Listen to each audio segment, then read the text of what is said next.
আজকের অনুষ্ঠানের যারা বিশেষ অতিথি আছেন ওনাদেরকে আমাদের হিন্দু সংস্কৃতি ও পরম্পরা অনুযায়ী চন্দনের ফুটা এবং উত্তরে দিয়ে একে একে বরণ করে নিচ্ছেন। যারা আমাদের বাদিকের মঞ্চে আসনাধীন আছেন আমাদের পূজ্য সাধু সন্ত মহারাজেরা, ওনাদেরকেও বরণ করে নেওয়া হচ্ছে।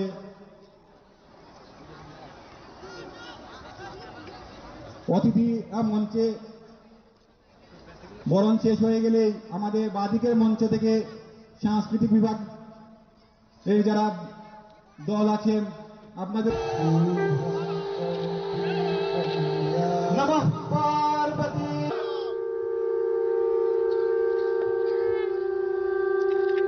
জন্মভূমি এবং মাতৃভূমি এই নিয়ে আমাদের জীবনধারা, সেই ভারতমাতার প্রতিকৃতিতে আমরা পুষ্পার্ঘ্য দিয়ে নিবেদন জানাই। অখিল ভারত हर हर महादेव के हर हर महादेव सजीव गाया था निकट दिखा कर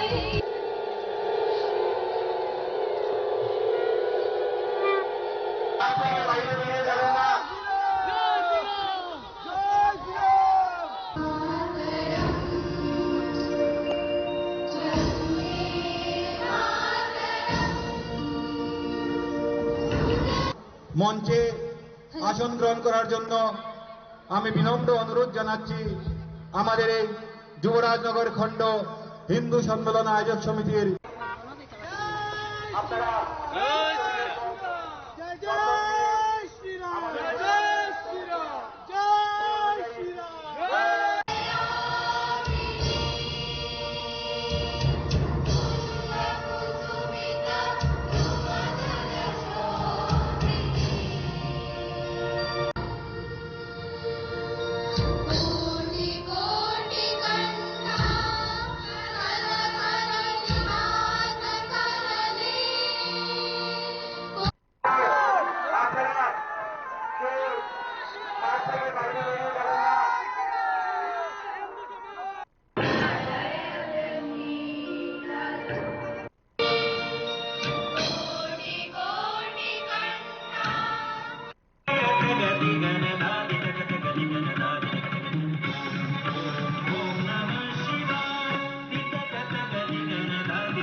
অভিনন্দন জানাচ্ছি।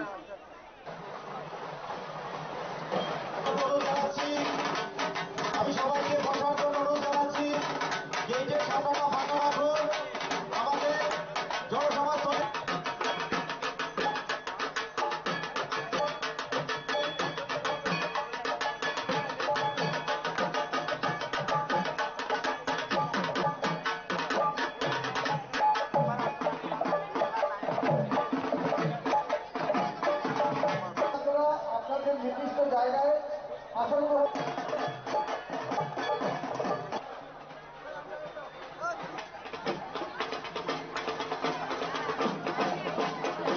বিদ্যালয়ে সনাতন হিন্দু জাগরণ যে সভা, সেই সভা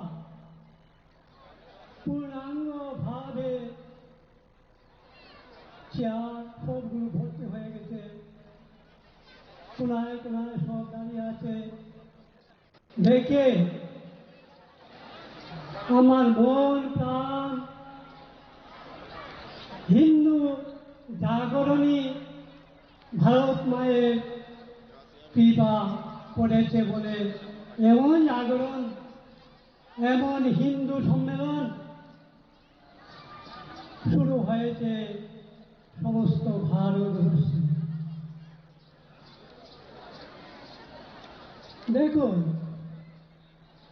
আমাদের পূর্বপুরুষগণ বাংলাদেশ থেকে বিতাড়িত হয়ে দুঃখ কষ্ট পেয়ে আমরা ভারতবর্ষে এসেছি।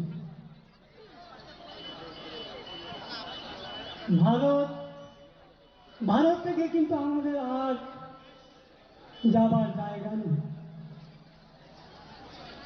তাই হিন্দু ভাইসব মায়েরা বোনেরা সকলেই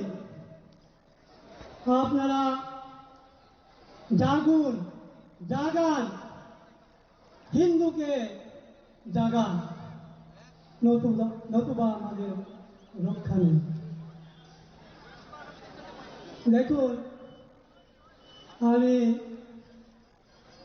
2004-05-06 বিশ্ব হিন্দু পরিষদে আমি কাজ করেছি। দেখলাম বড় বড় ধর্মপ্রাণ ব্যক্তিরা করোড় করোড় টাকা দিয়ে দান করেছেন বিশ্ব হিন্দু পরিষদকে।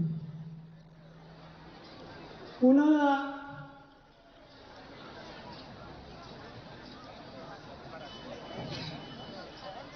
আমাদের হিন্দু জাগরণের জন্য। দেখুন, আমাদের হিন্দুর যে সংস্কার আর কোনো জায়গায় নেই। আমরা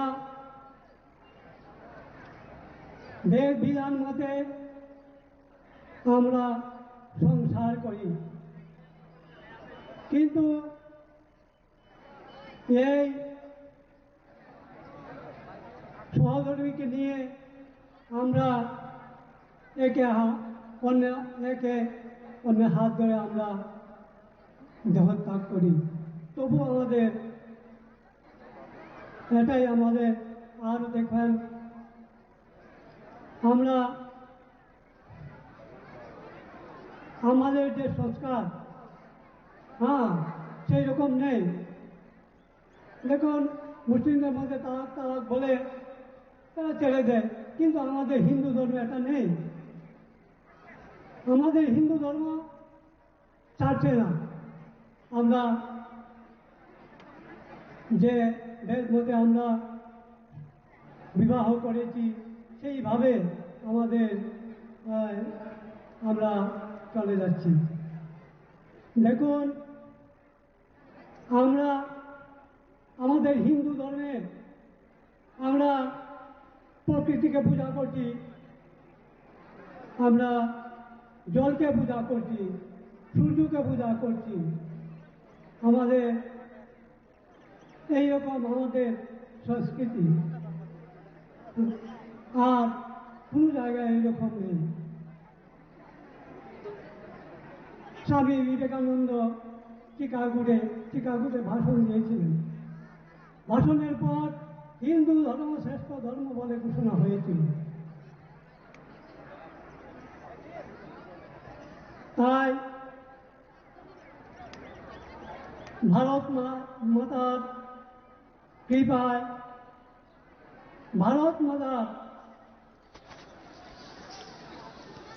দুঃখ সংকট মোচানোর জন্য আমরা বলবো, যায় রে জীবন যদি মাবই বলে, গড়েই তাকিস কেন আয় না চলে, গুটাবো মায়ের দুঃখ এই করিপন, ভারত মার সুসন্তান। আমরা যদি ভারত মায়ের সুসন্তান হয়ে থাকি, আমাদের হিন্দুকে জাগাতে হবে, এটাই আমার কথা। যাই হোক, আমরা সকলেই অবগত আছি যে আমরা এখন এক যুগ সন্ধিক্ষণে দাঁড়িয়ে আছি। এদিকে বন্দে মাতরমের 150 বছর, আমাদের সংবিধানের 75 বছর এবং রাষ্ট্রীয় স্বয়ংসেবক সংঘের 100 বছর পূর্তি এই মুহূর্তে হয়েছে। সংঘের 100 বছর পূর্তি উপলক্ষে সারা দেশব্যাপী সম্পূর্ণ হিন্দু সমাজে সকলের শ্রেণীর মানুষ একসাথে সম্মিলিত হয়ে সারা দেশব্যাপী এ ধরনের হিন্দু সম্মেলন হচ্ছে। ঠিক সেরকম আমাদের ত্রিপুরাতেও অনেকগুলি হিন্দু সম্মেলন হয়েছে বা আগামীতে কিছু হবে। তারই অঙ্গ হিসাবে আজকের দিনে ধর্মনগর, যুবরাজনগর এবং কালাছড়াতে একসাথে এই কার্যক্রম হয়। এই কার্যক্রমে আমাদের ধর্মনগরের সর্বত্র অঞ্চলের সাধারণ মানুষ উপস্থিত আছেন এবং তৎসঙ্গে আজকে কার্যক্রমের আয়োজন সমিতির সভাপতি, আয়োজন সমিতির সম্পাদক এবং বিশিষ্ট বক্তা হিসেবে আছেন আমাদের প্রান্তের কার্যকর্তা। তৎসঙ্গে সাধু সন্ত উপস্থিতি এই সমাগমকে এক সমৃদ্ধ সম্মেলনে পরিণত করেছে। আজকে দেখলাম এই ফ্লেক্সের মধ্যে সনাতন হিন্দু সমাজ আয়োজক। এই কার্যক্রম সম্পূর্ণ হিন্দু সমাজ সম্মিলিতভাবে এক সমিতি গঠন হয়েছে, যা সভাপতিত্ব করছেন একজন সমাজের ধর্মনগর সাধারণ সমাজের থেকে উঠে আসা এক হিন্দু ব্যক্তিত্ব, আমাদের অবসরপ্রাপ্ত বিচারপতি শ্রী প্রাণকৃষ্ণ পাল। ওনার সভাপতিত্বে মোট 35-36 জনের এক কমিটি হয়েছে। সেই কমিটি দ্বারাই সম্পূর্ণ কার্যক্রম সঞ্চালিত হচ্ছে। এই সমিতিতে আছেন ডাক্তার, ইঞ্জিনিয়ার, সাধারণ কৃষক, ব্যবসায়ী, উকিল, সবাই মিলে এই সমিতি হয়েছে এবং এই সমিতির দ্বারাই আজকে কার্যক্রম হচ্ছে। আমি শ্রী বিজয় ভট্টাচার্য, একজন অধিবক্তা।